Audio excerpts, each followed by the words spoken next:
आप तफ्तान से आए हैं अभी ज़ियारत के लिए। पाकिस्तान से जब आप ईरान में दाखिल हुए हैं तो आपने मतलब जो बॉर्डर पर जो सूरत हाल चल रही है, हमें ये मालूम हुआ कि वहाँ पर बहुत बुरी सूरत हाल है और जो इंतज़ामिया है वो बहुत बुरे तरीके से लोगों को ट्रीट कर रही है। ये सही है क्या, ये गलत है? इस बारे में थोड़ी से बताएँ। बिस्मिल्लाहिर्रहमानिर्रहीम।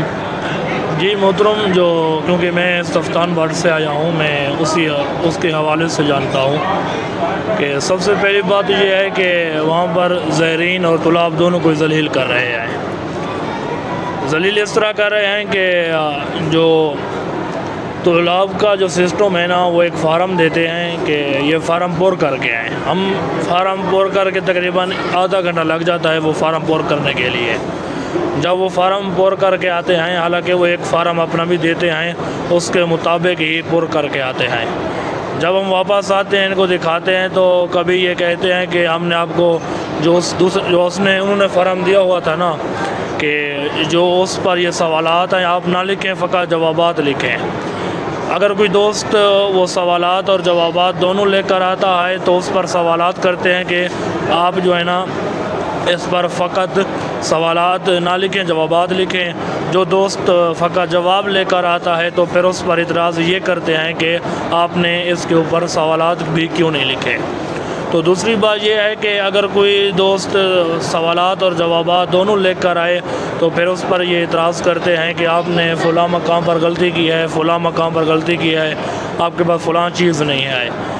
अगर किसी दोस्त का फार्म ठीक भी हो, वो निगाह नहीं दोहराते, बस जो ही उनको दें तो वो फ़ौरन पीछे फेंक देते हैं, कहते हैं कि दोबारा पुर करके आएँ। तो वो तालिब इल्म दोबारा पुर करके आता है तो उसके ऊपर फिर सवालात शुरू कर देते हैं कि आप ईरान क्या करने के लिए जा रहे हैं, आप तालिब इल्म हैं, आप वहाँ क्या करते हैं।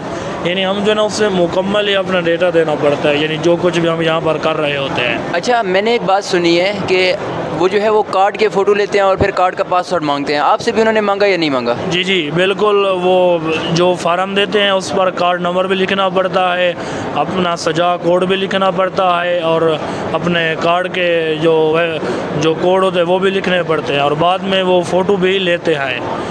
तो दूसरी बात ये है कि जो ज़ायरीन का मसला है उन्हें धूप पर खड़ा करा जाता है, यानी उसकी तरफ कोई इस सही का सिस्टम नहीं है। वो धूप पर ही खड़े रहते हैं, तकरीबन 8 बजे आते हैं तो 12 बजे तक वहाँ पर ही खड़े रहते हैं और सारा ही दिन ये जलील करते रहते हैं। अच्छा, तो आप तकरीबन आज जो है वो 2 सफ़र है ईरान में, तो आप कितनी तारीख को आए थे? मैं तकरीबन 25 मुहर्रम को 24 मुहर्रम को तफ्तान बरबर था। इस तरह ही वो जलील कर रहे थे उसी दिन भी, और आज तक भी जितना भी दोस्तान आ रहे हैं उनसे पूछ रहे हैं, वो यही कह रहे हैं कि जो ये दाढ़ी वाला बैठा हुआ होता है बस वो ही ज़्यादातर जलील करता रहता है। ये जो दाढ़ी वाला बंदा है, इसके बारे में सोशल मीडिया पर बड़ी मुहिम चल रही है, तो ये दाढ़ी वाले के बारे में आप और इसके बारे में क्या मालूमात है? कौन है, कहाँ से है, नाम क्या है, कुछ मालूमात है इसके बारे में? जी नाम का तो पता नहीं है, लेकिन इसकी हरकतों से जो सवालात करता है इससे मालूम होता है ये एजेंसी का बंदा है। ये किसी फ़ौज या ऐसा बंदा नहीं है, ये एजेंसी का बंदा है। इसको फ़कत इसलिए बैठाया गया है कि ये तुलाब और ज़ायरीन को जलील करे। अच्छा, ये तुलाब और ज़ायरीन दोनों को जलील करता है या फ़कत तुलाब के साथ है, या फ़कत जो उलमा जाते हैं या ज़ायरीन या किसी मखसूस ग्रुप को तंग करता है या सब को तंग करता है? ये जो है ना सबको ही जलील करते रहते हैं। ज़्यादातर ये ज़ायरीन और तुलाब को ही जलील करते हैं। यानी ज़ायरीन के कभी कभार बुज़ुर्ग होते हैं, उनकी भी बेइज्जती कर रहे होते हैं, और हमारे सामने हमारी इसी कौम के सीनियर तुलाब और बुज़ुर्ग उलमा थे, उनको भी ये जलील कर रहे थे और हमारे सामने उनको धक्के दे रहे थे।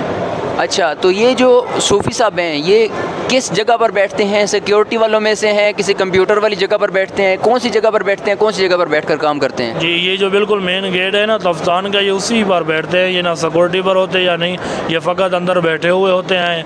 ज़ायरीन और तुलाब के फार्म, एक दूसरा बंदा तुलाब के फार्म चेक करता है, फिर वो कहता है कि मैं आपको इस तरह भेज रहा हूँ, इसकी तरह भेजता है, तो फिर ये जलील करता है और फिर बार बार अपने अक़ीदे वाली बातें करना शुरू कर देता है। और बिलखसूस ये इंग्लिश से मसलन एम जो लफ्ज़ है ना, ये कहाँ से अदा होता है, आप तालिब इल्म हैं, आप अदा करके दिखाएं, ये मखरज किस तरह अदा होगा।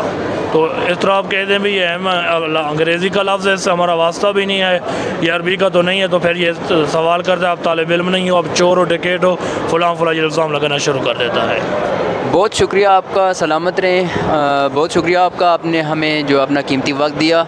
ये थी तफ्तान के हवाले से हमारे एक ब्रदर जो कि ईरान में आए हुए हैं, तो इनसे हमने मालूमात ली।